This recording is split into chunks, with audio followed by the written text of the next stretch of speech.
دین اسلام میں شاعری حرام ہے یا حلال؟ اگر حرام ہے تو کراچی کے ایک بھائی نے دیکھیں اتنی چیزوں پہ تو آپ بالکل فوراً جو ہے وہ کس نے کہا ہے حرام ہے؟ اگر آپ کے پاس کوئی دیکھیں سوال وہ کریں کہ جو آپ ایک درس بھی ہوا ہے 10 منٹ 15 منٹ 20 منٹ ہوئے اور آپ نے اس پہ بھی سوال فوراً لکھ دیا کہ جی کوئی حرام نہیں ہے، پسندیدہ کام وہ شاعری کہ جس کے اندر کوئی سر پیر نہ ہو، جس کے اندر کوئی جو ہے وہ چاند سورج کی بات ہو رہی، جی میں چاند توڑ کے لے آؤں گا، میں سورج ادھر کر دوں گا، میں ہوا ادھر کر دوں گا، اور میں تو یہ اس کے بارے میں قرآن کیا فرماتا ہے؟ وَالشُّعَرَاءُ يَتَّبِعُهُمُ الْغَاوُونَ، سورہ شعراء موجود ہے، آپ پڑھیں اس کا، تو خود تھوڑا سا مطالعہ بھی کر لیا کریں تو آپ کو پتہ چل جائے گا کہ کون سی شاعری ناپسندیدہ ہے۔ شعراء ان کی پیروی تو غاوون، بہکے ہوئے لوگ، باغی لوگ جو پٹری سے اتر چکے ہو، ایسے لوگ شاعروں کے پیچھے چلتے ہیں۔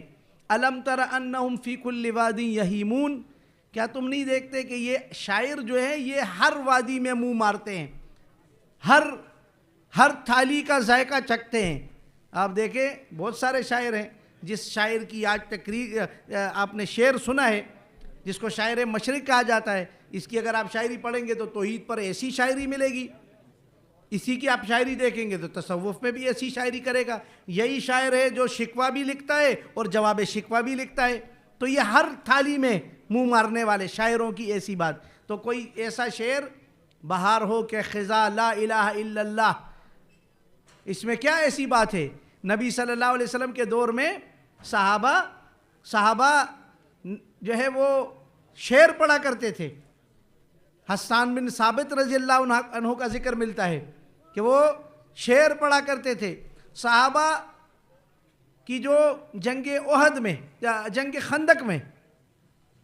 جنگ خندق کا جو ذکر احادیث میں ملتا ہے، خندق کھودتے وقت آپ دیکھیں کیسی شاعری وہ کرتے تھے۔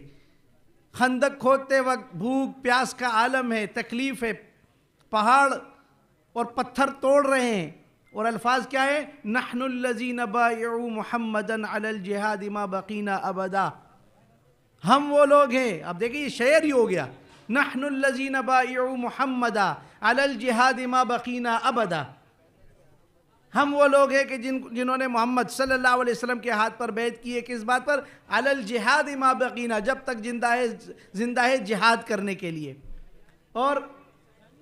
اور نبی صلی اللہ علیہ وسلم سنتے تھے تو نبی صلی اللہ علیہ وسلم نے فی البدی جواب دے دیا، وہ بھی شعر بن گیا۔ اللہم لا عیش الا عیش الآخرہ فاغفر الانصار والمہاجرہ، کہ اللہ عیش تو نہیں ہے مگر آخرت کا عیش ہے، تو تم ان انصار کو بھی معاف فرما اور ان مہاجرین کو بھی معاف فرما۔ تو آپ دیکھیں یہ شعر بن گیا۔ تو ایسے الفاظ کہ جس سے توحید، جس سے ایمان کی بات، اللہ کی وحدانیت کی بات تو کہنا چاہیے۔ جیسے ایک بہت مشہور جو ہے وہ حالی الطاف حسین حالی کی ایک مسدس ہے جو ہم اکثر پیش کرتے اپنی تقاریر میں، کرے غیر گر بت کی پوجا تو کافر، جو ٹھہرائے بیٹا خدا کا تو کافر۔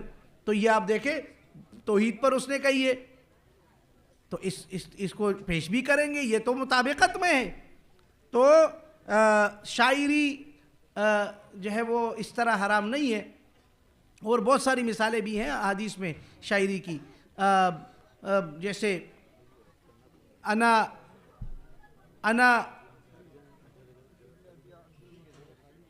نبی صلی اللہ علیہ وسلم جنگ میں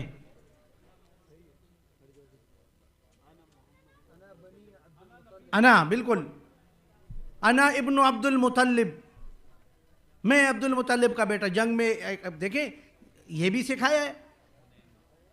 جنگ حنین میں نبی صلی اللہ علیہ وسلم اس طرح سے الفاظ سے اپنی، یعنی وہ جنگ چونکہ اس میں مسلمانوں کی حالت تھوڑی سی جو ہے وہ تنگ ہو گئی تھی، جی انا النبی لا کذب انا ابن عبد المطلب، آپ دیکھیں شعر ہو گئی، شعر ہے یہ، میں نبی ہوں کوئی جھوٹ نہیں ہے اس میں عبد المطلب کا بیٹا ہوں۔